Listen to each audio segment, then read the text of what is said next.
아멘. 오늘은 마가복음 9장의 말씀을 가지고 제목은 소금 같은 신앙, 또 소금 같은 신앙인, 우리 주보에는 제가 소금 같은 신앙인 이렇게 썼습니다. 여러분 생각해 보세요. 소금은 좋은 겁니까? 나쁜 겁니까? 좋은 것입니까? 요즘은 하도 의견이 분분해요. 소금 먹지 말라고 막 방송에서 나와서 소금 먹으면 고혈압 간다고 막 이렇게 얘기를 하는데, 성경을 보면 심심치 않게, 낯설지 않게 소금 굉장히 중요하게 강조합니다. 네. 오늘 우리는 본문에서 소금 같은 신앙은, 또 소금 같은 신앙인은 어떤 모습이어야 할까, 이 부분에 대해서 마가복음 9장을 통해서 예수님의 마음을 전달받으면 좋겠습니다. 첫 번째, 소금 같은 신앙은 어떤 신앙이냐면 삭개오 같은 신앙이다 라고 얘기하고 싶어요. 삭개오 같은 신앙이다. 이게 뭐냐면 무슨 얘기냐면 33절로 35절 한번 다시 한번 읽어보겠습니다. 우리 같이 읽어봐요. 33절로 35절. 자, 같이 읽습니다. 시작. 가버나움에 이르러 집에 계실새 제자들에게 물어 이르시되 너희가 길에서 서로 토론한 것이 무엇이냐 하시되 그들이 잠잠하니 이는 길에서 서로 누가 크냐 하고 쟁론하였음이라. 예수께서 앉으사 12 제자를 불러서 이르시되 누구든지 첫째가 되고자 하면 무사람의 끝이 되며 무사람을 섬기는 자가 되어야 하리라 하시고, 이렇게 말씀합니다. 제자들은 누가 큰 자인지를 가지고 자주 싸웠던 것 같아요. 우리가 이 기사 말고 세베대의 아내, 다시 말해서 요한과 야고보의 어머니가 예수님께 와서 예수님, 주의 나라가 임할 때 내 한 아들은 오른쪽에 한 놈은 왼쪽에 앉게 해 주십시오, 이렇게 얘기했던 거 기억하실 겁니다. 네. 이런 그 맥락에서 보면 오늘의 이 본문의 이야기도 미루어 보건대 제자들은 12명이지만 지들끼리 모였을 때 예수님을 두고 누가 수제자냐, 누가 제일 인정받는 자냐, 이걸 가지고 많이 옥신각신 갈등을 했던 것 같습니다. 누가 오른팔이냐, 이 갈등에 대해서 자유롭지 못했었던 것 같아요. 근데 누가 크냐? 라는 대답에 예수님이 누가 크다고 말씀하세요? 섬기는 자가 큰 자다. 군림하는 자가 큰 자가 아니라 섬기는 자가 큰 자다. 이게 큰 자를 얘기하면서 제가 왜 삭개오를 언급했느냐, 이것도 또 궁금한 이야기입니다. 삭개오는 큽니까? 작습니까? 작습니다. 권력이 있던 삭개오는 작은 사람이에요. 돈이 많던 삭개오는 작은 사람입니다. 그러나 예수님을 만나고 난 후에 삭개오는 큰 사람이 되었습니다. 왜요? 자기의 그 많던 재산 반을 뚝 떼서 가난한 사람들에게 주었습니다. 그뿐만이 아니라 자기가 다른 사람들이 토색한 것이 있으면, 토색이 뭐지요? 쉽게 말하면 억울하게 너 돈 얼마 내, 그러고 뺏어간단 말이에요. 정해진 세금은 10원 100원이면 1000원도 뺏어가고 500원도 뺏어가고 이렇게 했었거든요. 그게 세리들의 일이었는데 그 중에 장이었단 말이에요. 그러니까 그렇게 억울하게 뺏거나 정해진 것보다 더 뺏은 것, 이런 것이 있으면 내가 4배나 갚겠나이다 하고 진짜 갚았어요. 이렇게 해서 그 사람은 큰 자가 되었습니다. 누가요? 삭개오가요. 예수님이 말하는 섬김은 이런 거예요. 예수님이 말하는 섬김은 이런 거예요. 예수님이 말하는 큰 자는 이런 사람이에요. 이런 섬김이 세상을 썩지 않게 하는 소금이 되는 겁니다. 그러나 여러분, 저는 이 얘기를 하면서 굉장히 한편으로 염려되는 게 있어요. 뭐냐 하면, 돈 내라는 소리구나, 돈 갖고 뭐 하라는 소리구나, 이렇게 들으면 우리 신앙은 폭망이죠. 돈 얘기 아니죠? 무슨 얘기죠? 내가 할 수 있는 것, 내가 가지고 있는 것, 이런 것들을 가지고 나누어 섬기며 살면 큰 자가 되는 겁니다. 돈에 국한하면 안 돼요. 염려가 되어져서 한번 짚고 넘어갑니다. 자, 두 번째, 소금 같은 신앙은 어떤 신앙이냐? 소금 같은 신앙은 남에게 주는 신앙이에요. 받아주는 신앙이에요. 우리 36절, 37절 한번 다 같이 또 읽어봅니다.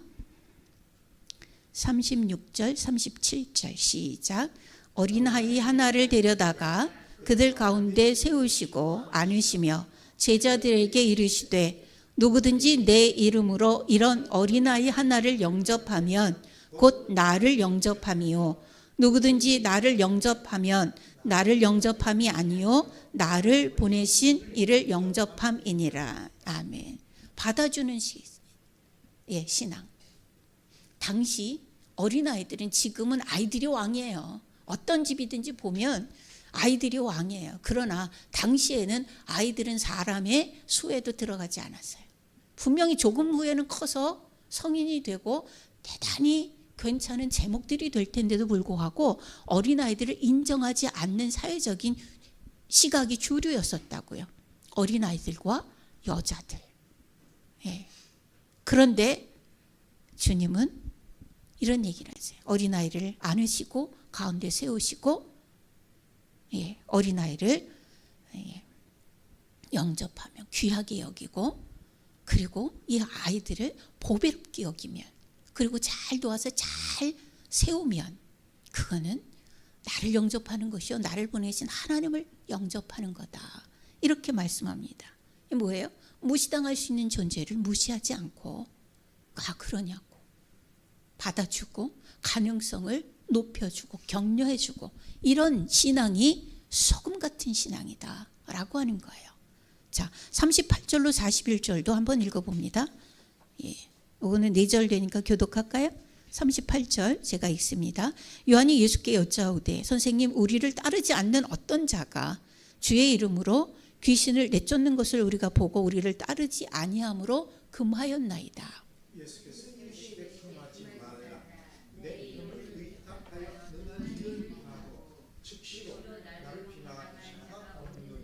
우리를 반대하지 않는 자는 우리를 위하는 자니라.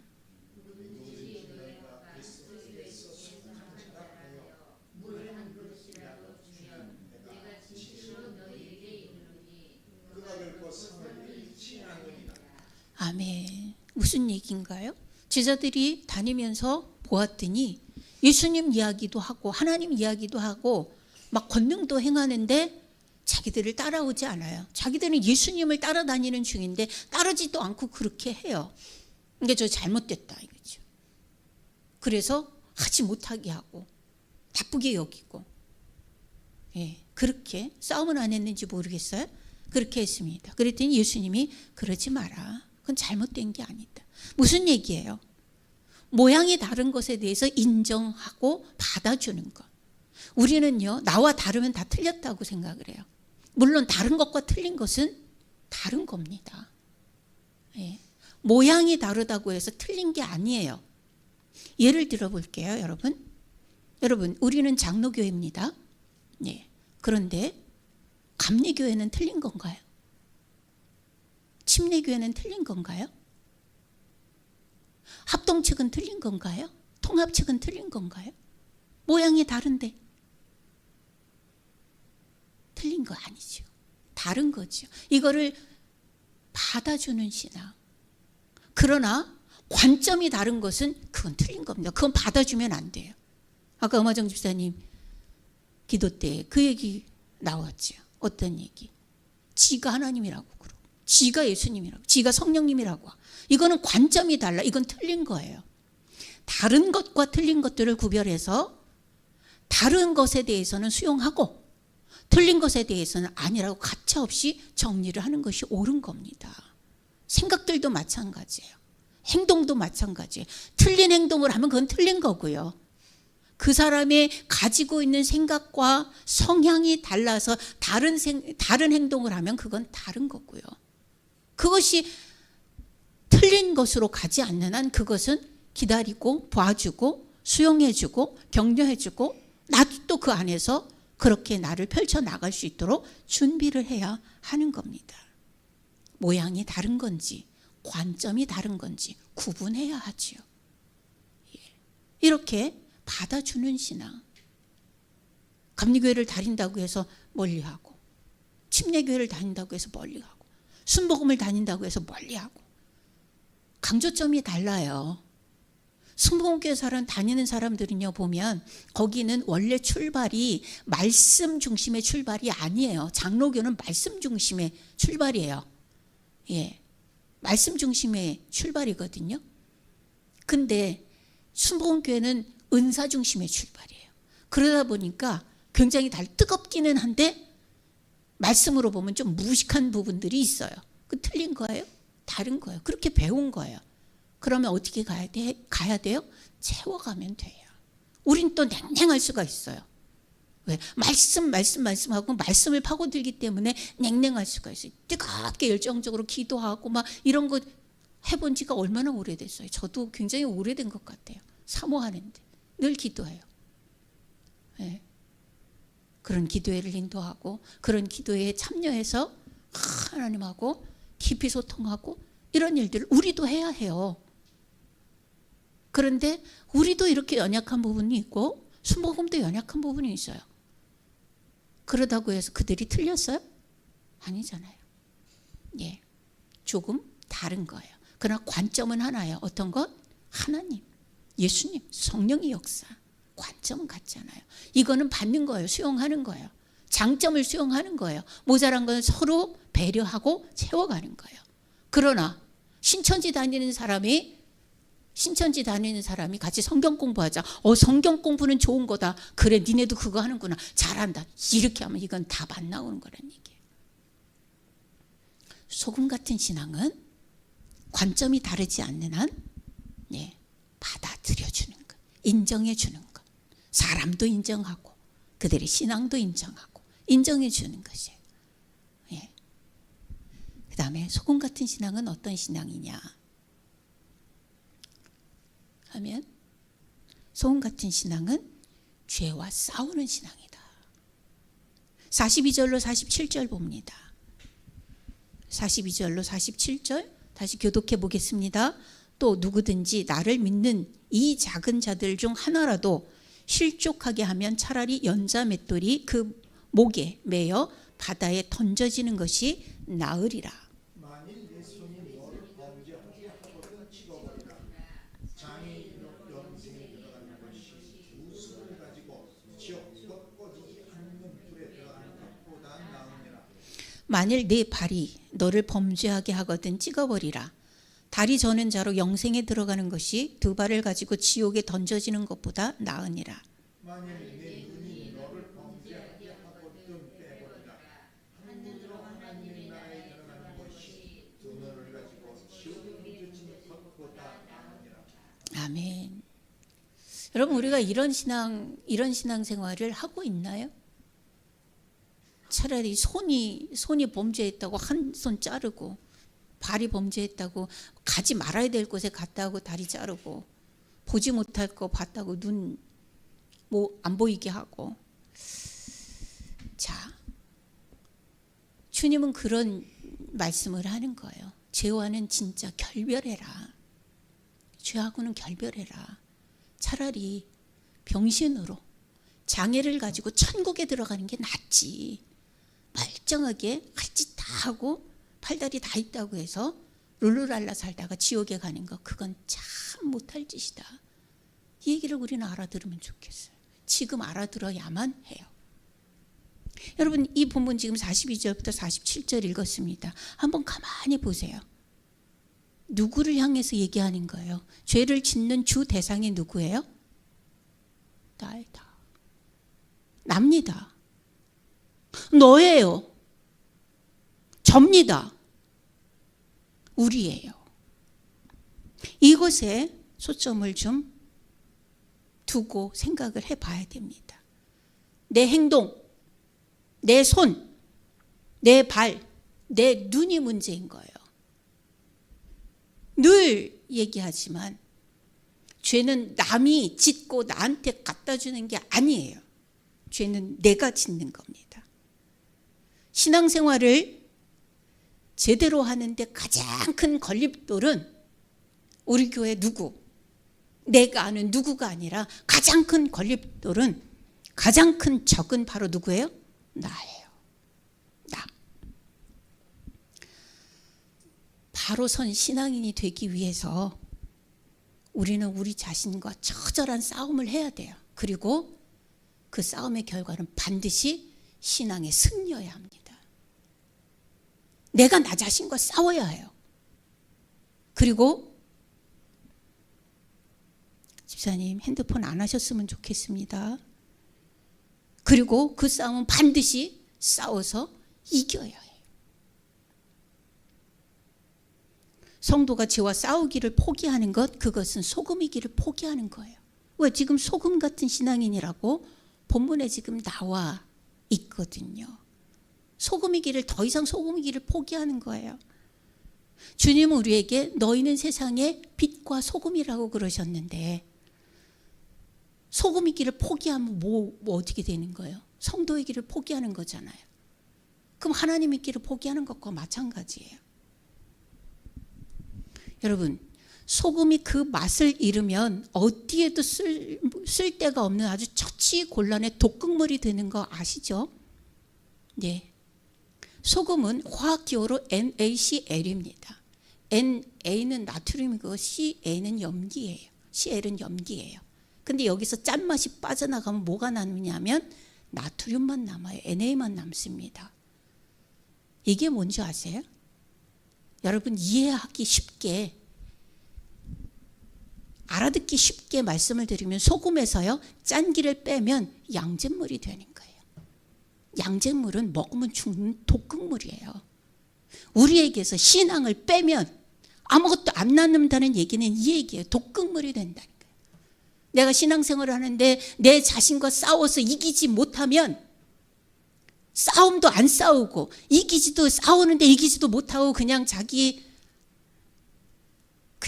신앙인 말고 자연인 아무개로 그냥 그렇게 늘 살아가게 된다면 그거는 독극물이다라는 얘기예요.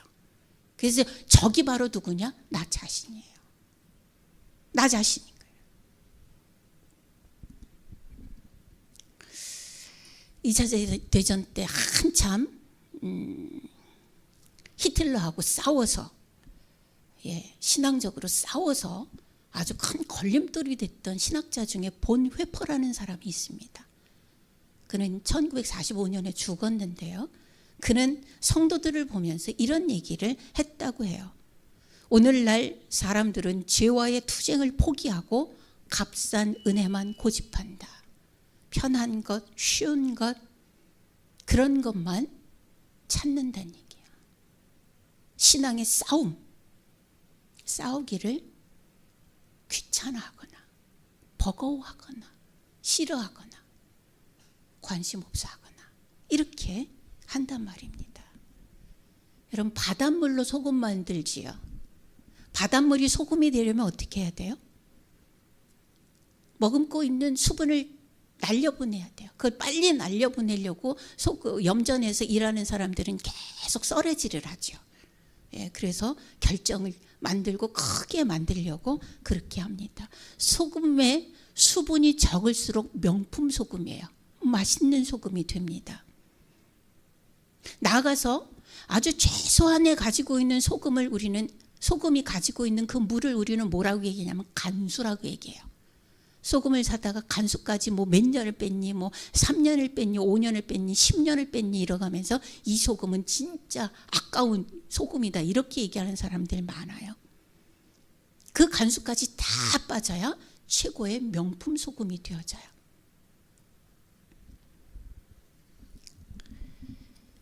우리가 소금 같은 신앙을 가지려면 우리 안에 있는 죄의 수분들을 자꾸 날려보내야 돼요.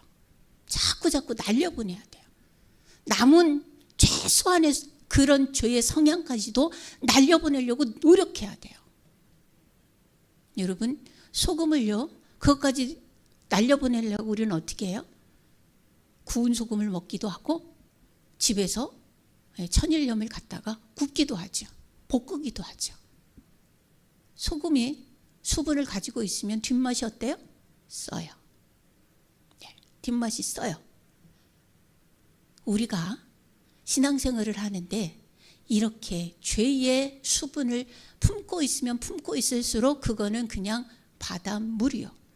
바닷물을 퍼다가 음식에 간을 하는 사람은 없어요. 소금이 되어야지요. 성경 우리에게 소금이 되라고 얘기를 해요. 소금이 얼마나 좋은 건지. 소금을 안 먹으면요, 여름에 소금기가 모자라면 어떻게 되죠? 일단 어지럽기 시작하죠. 여러분, 우리 몸에 염분의 농도가 0.9%여야 건강한 상태가 된대요. 0.9%. 근데 그것이 아니면 혈액순환이 일단 안 된다고 해요. 예. 그러면 고지혈증 이런 것들이 나타난다. 먹어서 고지혈증이 아니라 안 먹어서 피가 돌지 않으면 끼는 거예요. 어딘가 기름이. 피가 빨리빨리 돌아야 되는데 안 끼면 그거 빨리빨리 안 돌으면 그것도 큰 병이 되는 거거든요. 그럴 땐 약이 뭐냐면 소금이에요. 이게 고혈압이 있어서 안 먹고 너무 안 먹는 분들 조심하셔야 돼요. 어떤 분은 그래서 우리 선생님 지인 중에 한 분은 그 염도계를 가지고 다니면서 자기가 소변을 보면 계속해서 염도를 재서 0.9%가 안 나오면 소금을 먹는데요. 우린 그렇게까지는 안 하지만 소금을 너무 배타시하는 것도 좋은 거 아니에요. 과학자들은 이렇게 얘기를 한다고 들었어요. 뭐냐 하면 하나님이 사람을 위해서 만드신 최고의 명약, 명품은 소금이다. 반면에 사람이 발견해내서 먹는 것 중에 최악의 물질은 설탕이다. 예. 소금은 명약이에요. 우리의 몸에는. 그런데 설탕은 해악하다라고 하는 거예요. 옛날에는 설탕이 없었잖아요. 우리나라도 60년대, 70년대 설탕이 나오기는 했는데 그 삼양에서 나왔어요. 처음 나와서 막 희귀하니까 그때는 명절 때나 뭐 이렇게 큰 선물을 줄 때 설탕으로 다 줬어요. 저도 어렸을 때 기억나요. 70년대인데 아빠가 명절 때 집에 오실 때 학교에서 받았다고 하면 설탕 이렇게 뭐 통에 들은 것도 받아오시고 그랬던 거 기억나요. 지금 설탕 선물하는 사람 없잖아요. 네, 그만큼 흔해졌지요. 근데 그거는 진짜 우리에게 약이 안 된다. 독이다. 옛날에는 그래서 단 것이 필요하면은 정말 꼭 필요하면 뭐 조청으로 혹은 엿을 만들어서 그걸로 사용을 했고, 그렇지 않으면 좀 있는 사람들은 꿀로 했고, 그렇지 않으면 우리 대장금 그 드라마 보면 홍시 뭐 이런 과일로 그렇게 단맛을 내는 그 정도에서 멈췄는데 이제는 뭐 그냥 설탕을 팍팍 넣지요. 뭐 올리고당에 심지어 뭐 많이 넣어야 되면 뉴스가까지 넣고 네, 그렇게 하죠. 어쨌든 소금 얘기가 주니까요. 소금은 꼭 필요하고 가치 있는 거다. 그래서 오늘 본문에 보면 소금은 좋은 것이로되 만일 소금이 그 맛을 잃으면 무엇으로 이를 짜게 하겠는가. 너희 속에 소금을 두고 서로 화목하라. 무슨 얘기예요? 소금을 두고 서로 화목하라가 뭐예요? 썩지 않는 한결같은 그리고 맛을 내는 그 관계로 화목해라. 소금 같은 신앙인 말씀드렸습니다. 첫 번째는 섬기는 신앙이 소금 같은 신앙이다. 돈을 풀어라가 아니라 내가 할 수 있는 것으로 섬기는 것이 소금 같은 신앙인이다. 누가 크냐? 큰 것은 섬기는 신앙인데 그 섬기는 신앙이 소금 같은 신앙이다. 두 번째는 수용하는 신앙이 소금 같은 신앙이라고 말씀드렸습니다. 그러나 관점이 틀린 것, 그것까지 수용하면 큰일 납니다. 예, 쓰레기장 되는 거예요. 잡동사니가 되는 거예요. 아닌 것은 아니어야 해요. 근데 그것까지 다 받아들여서 그렇게 해놓으면 우리는 영적인 딜레마에 빠지고 맛이 안 나는, 빛이 안 나는 신앙인이 되어지게 되죠. 세 번째는 죄와 싸우는 신앙이 소금 같은 신앙이다. 누구의 죄와요? 나의 죄와. 자신과 싸움을 싸워라. 이런 말씀을 드렸습니다. 맑은 샘교회 성도들은 세상을 썩지 않게 하는 소금 같은 신앙인들이 되시기를 주의 이름으로 축원합니다. 기도하겠습니다. 살아계신 아버지 하나님, 감사를 드립니다. 죽은 생명을 살려주신 것 너무나 감사하나, 그러나 살았다고 근근히 연명하는 것이 아니라 예수님과 동행하면서 세상에 맛도 내고 어두운 세상에 빛도 되는 그런 성도의 삶을 살 수 있도록 하나님, 우리 모든 성도들을 세워주시고 기꺼이 자기 자신과의 싸움을 싸워내게 하시며 그 싸움을 신앙으로 승리하는 놀라운 능력의 성도들 되어지게 하옵소서. 예수 그리스도의 이름으로 기도하옵나이다. 아멘.